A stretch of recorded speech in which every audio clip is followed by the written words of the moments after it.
Welcome back, folks. Markets wasted no time rocketing higher today to finish off a volatile, choppy week on a bullish note. With SPY defending key wedge support and QQQ leading gains despite lingering below its moving averages, our eyes are shifting to next week.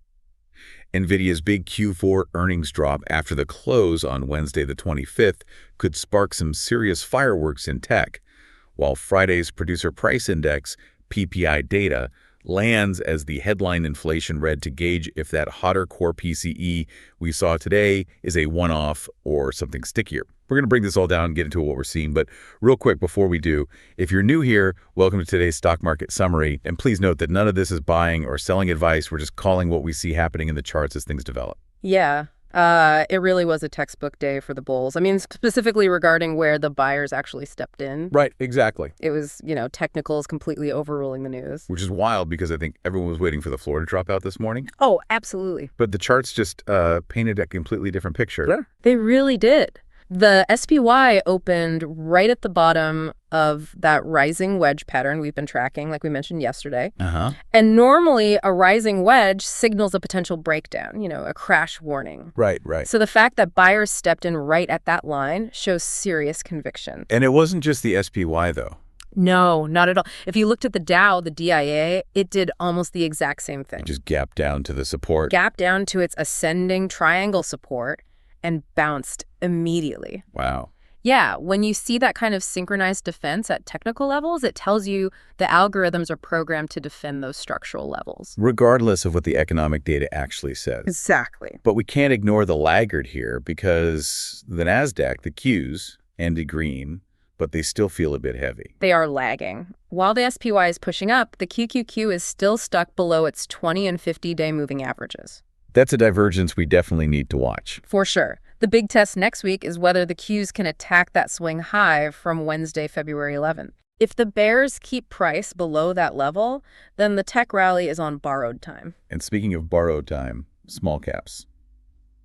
The IWM really faked people out this morning. Total classic bull trap. Yeah, it rallied early, looking like a breakout. But then slammed right back down to close below the resistance trend line of its symmetrical triangle. So still just chopping sideways. Yeah, no breakout yet. We're also seeing some energy building in healthcare, ticker XLV. Coiling up in a tight triangle. But obviously all eyes are on NVIDIA. I mean, it's been chopping sideways forever, but today looked different. It actually broke and closed above a resistance trend line today. Bold move right before earnings next week. Very bold. And we also have Seagate, STX, back on the watch list showing a bull flag pattern. That Seagate setup looks textbook.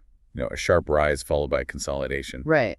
But honestly, with the macro data looking this ugly, do we really trust a bull flag on a hard drive maker right now? That's the exact right question to ask. Yeah. In a choppy market like this, the probability of that pattern playing out drops significantly. And the macro data was just ugly. It wasn't just not good, it felt like the ghost of the 1970s. Let's unpack that real quick because core PCE came in hot at 0.4%. So inflation is stuck at 3%. Right. But then GDP missed huge, only 1.4% growth against a 3% expectation. Inflation up, growth down. That is the literal definition of stagflation. Usually, investors run for the hills when they see that. Usually, yeah. But today, the market basically shrugged and said, we care more about the chart support than the economy. It's a dangerous game because the Fed is in a bind. They can't cut rates to help growth without letting inflation run wild. Hey, don't forget, if you've got a stock you're watching or a question about the markets, let us know in the comments. We want to know what you're tracking to make these videos more relevant if possible. And we'll do our best to talk about what we see in a future episode.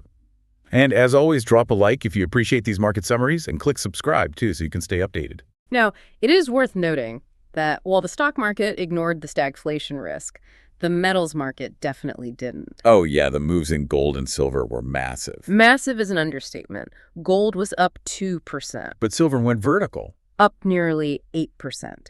When you see a move that violent in precious metals alongside sticky inflation data, it tells you big money is getting nervous about the dollar. A historic flight to safety, even while stocks party. Even Bitcoin showed a pulse, up over 1%, though it's still mostly consolidating. When you have this mix, tech lagging, metals screaming fear, and stocks rallying on support, it's a nightmare to trade if you're just guessing. Which is why we harp on discipline. You cannot trade these markets on emotion.